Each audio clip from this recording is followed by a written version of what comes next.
संतों की वाणी। परम कृपालु संत जन समस्त शास्त्र और अपने हृदय के अनुभूत वचनों के द्वारा जीवों का परम कल्याण करते रहते हैं। श्री सनक सनंदन सनातन सनत कुमार में से श्री सनातन जी की वाणी।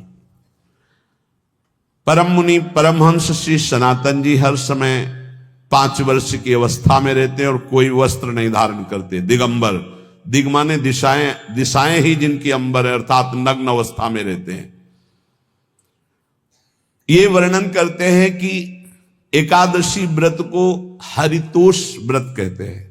भगवान की प्रसन्नता के लिए, हरिजू की प्रसन्नता के लिए एकादशी व्रत रहा जाता है। प्रायः समस्त वैष्णव जन रहते हैं।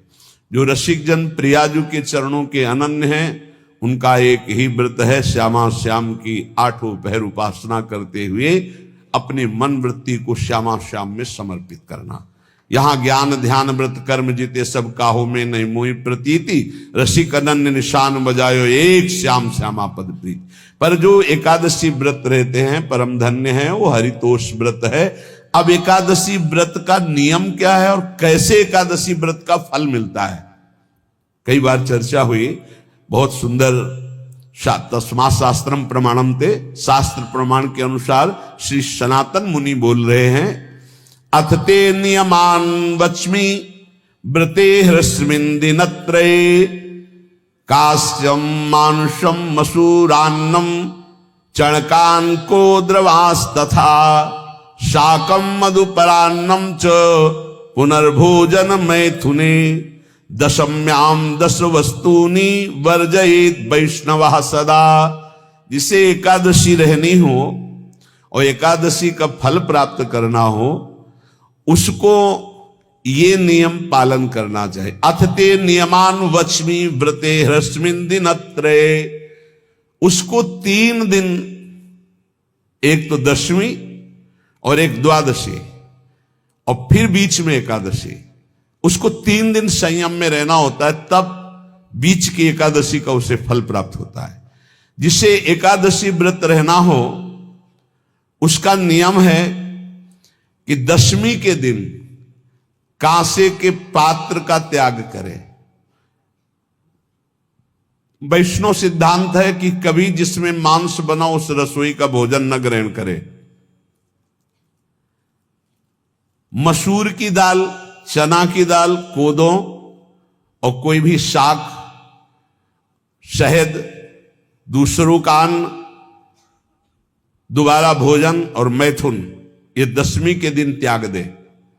एक बार दशमी के दिन भोजन करे 24 घंटे में, क्योंकि एकादशी रहना है।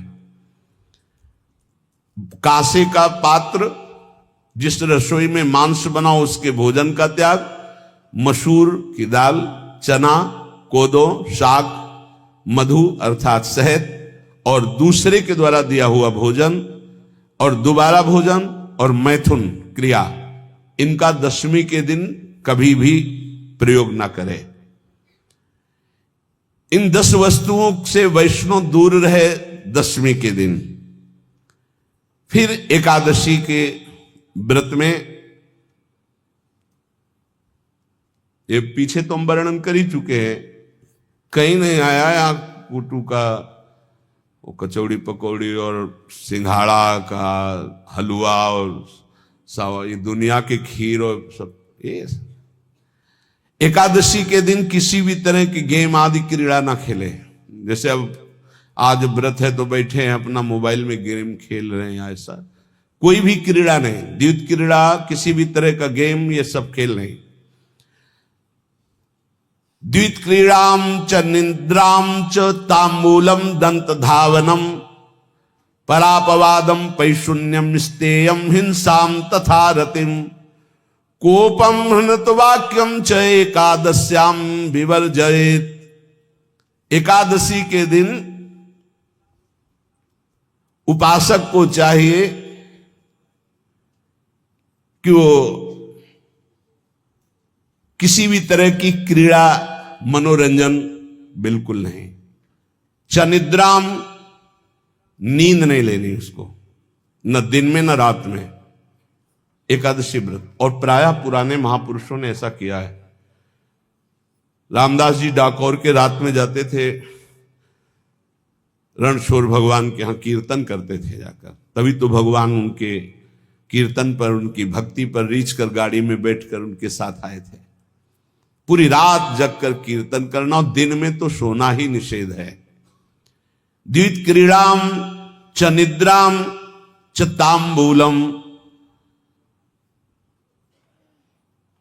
पान खाना निषेध है एकादशी को, बिल्कुल नहीं, जो व्रत रह रहे हैं।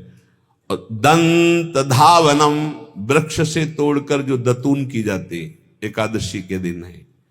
परापवादम, दूसरे की निंदा करना, चर्चा करना नहीं, अर्थात अधिकतर मौन व्रत धारण करे एकादशी के दिन। पैशून्यम, चुगली करना। स्तेयम, कोई चोरी करना। हिंसाम, वाणी से, शरीर से, मन से किसी को दुख पहुंचाना। रतिम, अर्थात भोग करना, मैथुन करना। कोपम, किसी के ऊपर गुस्सा करना। अनत वाक्यम, झूठ बोलना। एकादश्याम विवर्जयेत, एकादशी के दिन ये नहीं करना चाहिए।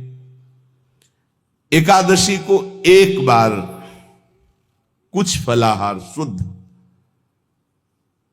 अगर आपके पास कोई व्यवस्था नहीं तो थोड़ा दूध है, जल है, ऐसे आप लेकर, या थोड़ा सा फल ले लिया, थोड़ा सा फल लेकर के प्राण पोषण, एक दिन में मर नहीं जाओगे। कितने तो निर्जला एकादशी रहते हैं, हर एकादशी निर्जला। पूज्य श्री मथुरा दास जी निर्जला ही रहते थे हर एकादशी। चलो भैया, आपकी सामर्थ्य नहीं तो जल 2-4 बार ले लो, एक बार थोड़ा सा दूध और फल ले लो, चल जाएगा काम, प्राणों का पोषण हो जाएगा। ये आचरण न करे, एक बार कुछ आहार ले ले, वो भी शुद्ध भगवद अर्पित प्रसाद। फिर द्वादशी को काश्यम मांसम सुराम छौद्रम तैलम वितथ भाषणम व्यायामम च प्रवासम च पुनर्भोजन मैथुने अस्पृश्य स्पर्श मासूरे द्वादश्याम द्वादश त्यजेत। कांस के पात्र में द्वादशी को भी भोजन न पावे। जिस रसोई में मांस बनाओ उसमें आहार न ले। किसी भी तरह का नशा द्वादशी को न करे। शहद न पाए, तेल के बने पदार्थ न पाए, मिथ्या भाषण न करे, और बहुत शरीर का व्यायाम न करे, बहुत थकावट वाले कार्य न करे। दोबारा भोजन न करे, एक बार द्वादशी को भी भोजन पवित्र। मैथुन न करे, जिसका स्पर्श नहीं किया जाता ऐसे पदार्थों का स्पर्श न करे, और मसूर की दाल न खाए।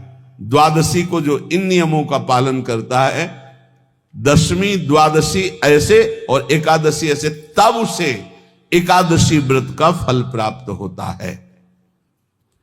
जो इस पद्धति से एकादशी, ये जो मनमानी है सब नहीं, हर पदार्थ मिल जाएगा आपको फलाहार में। हर पदार्थ हमको बताया गया कि आपको जो चाहो सब पदार्थ फलाहार का। अरे भाई, हरितोष व्रत है तो हरि प्रसन्नता के लिए एक दिन भूखे रहने बहुत आनंद आता है। पहले भगवत कृपा से ऐसी गंगा जल पी करके कुछ दिन, फिर कभी कभी निर्जला एकादशी का भी आनंद। बड़े संन्यास मार्ग में थे तो बड़े संयम से सब शास्त्रीय पद्धतियों का निर्वाह होता था। उपासक को चाहिए कि इन नियमों से व्रत का अनुष्ठान करे, मनमानी आचरण न करे। सबसे प्रार्थना जो एकादशी रहते हो, हरितोष व्रत इसे कहते हैं, भगवान की प्रसन्नता के लिए रहा जाता है, रहना चाहिए। जो अपनी आचार्य परंपरा में हैं, जैसे जिनका सिद्धांत है, पर रहने का सिद्धांत ये श्री सनत कुमार जी वर्णन, श्री सनक जी महाराज, ये सनत कुमार जी वर्णन की।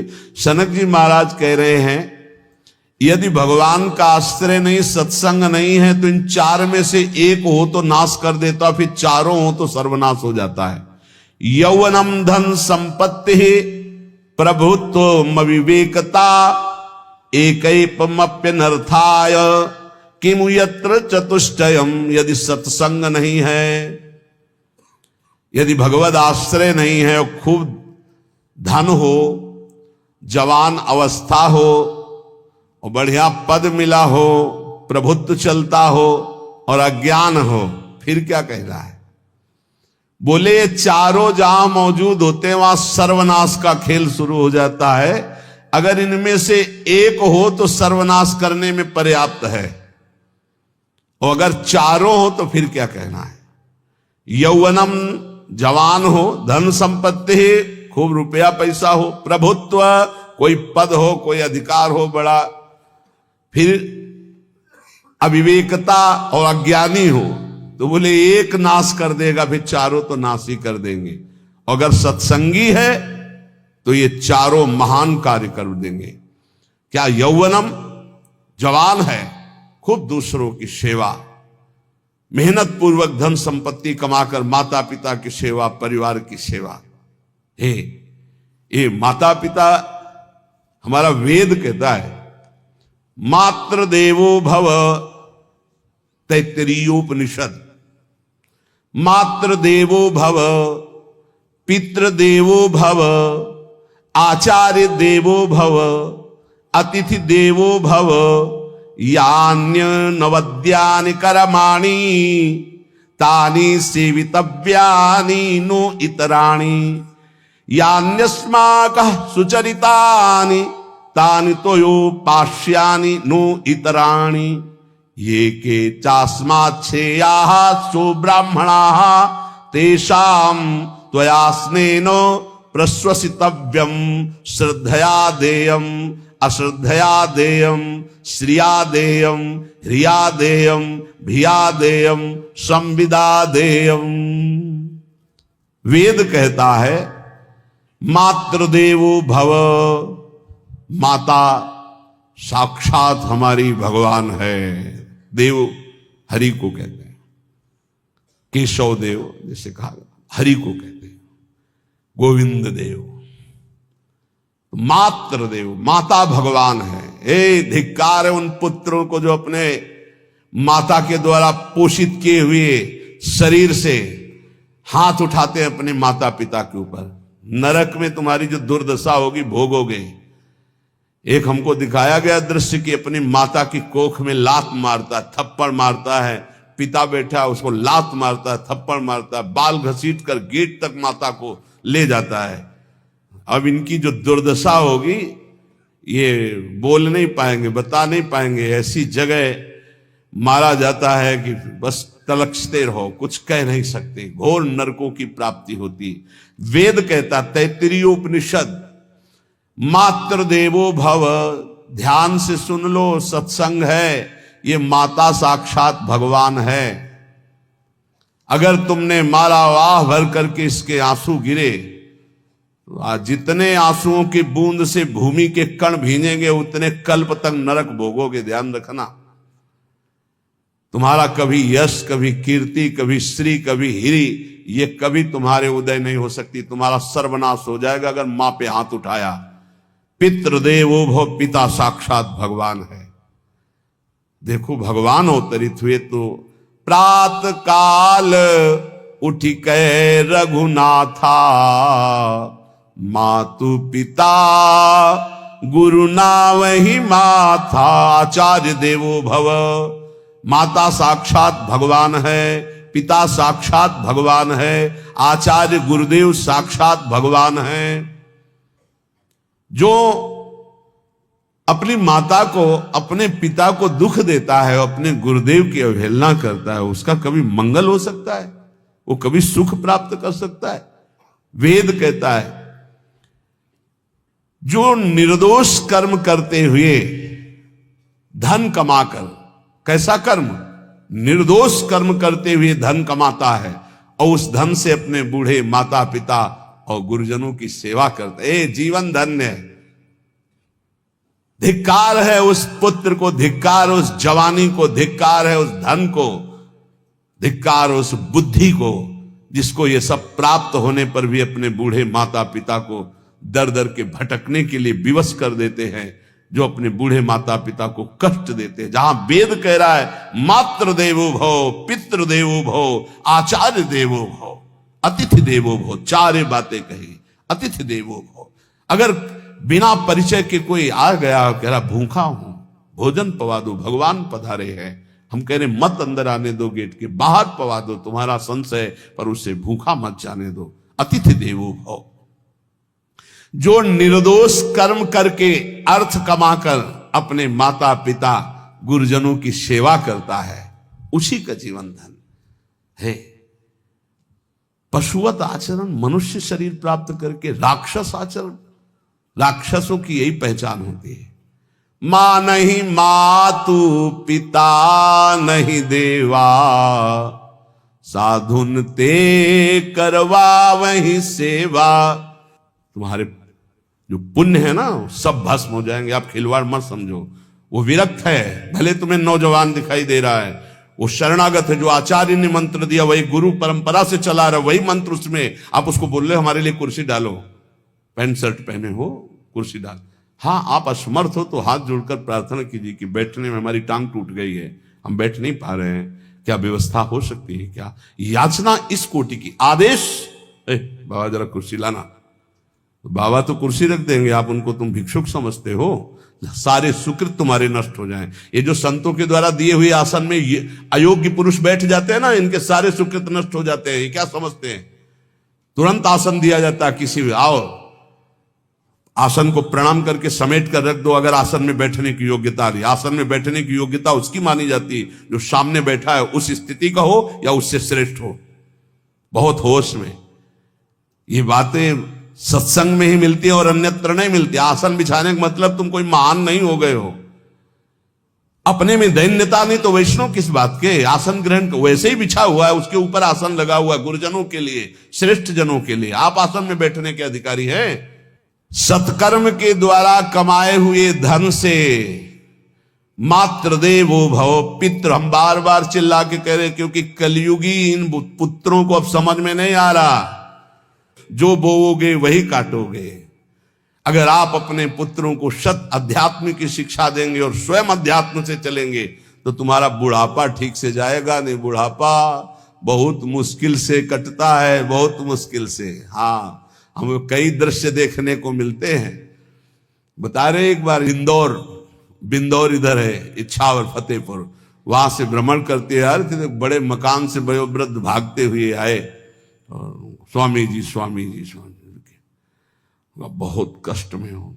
क्या कष्ट है आपको? आप तो महल से उतर रहे हैं, ये किसका है? बोले मेरा ही है। तुमका कष्ट क्या है? बोले 4 लड़का है, 4 बहू है, सब खाते पीते हैं, मैं बहुत कष्ट में हूं, सब कोई अपमान करता है। तुमका निकलो फिर बाहर, बाबा जी बनो, भजन करो, भगवान के मार्ग का अनुसरण करो। चौथी अवस्था है। बोले ये तो नहीं हो सकता, रहूंगा तो यही कुछ ऐसा कर दो कि जिससे हमारे बच्चों की बुद्धि बदल जाए, जो हमको पीटते हैं, गाली देते हैं।